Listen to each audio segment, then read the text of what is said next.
由上心堂書畫會主辦嘅樹在濠江情，畫澳門百年老樹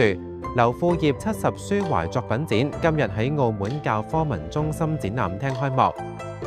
展出廣東省美術家協會副主席、該會會長劉富業創作嘅80幾幅老樹畫作，以畫講述澳門歷史，講好澳門故事，充實澳門嘅文化旅遊內涵。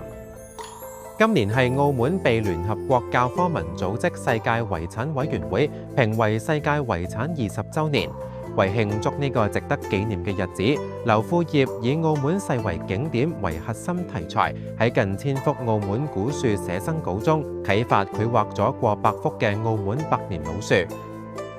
同時展出咗38米嘅鏡海勝景長卷，把澳門世界遺產嘅景點集中表達喺畫裏邊，以呢一種創作形式展現澳門嘅風采。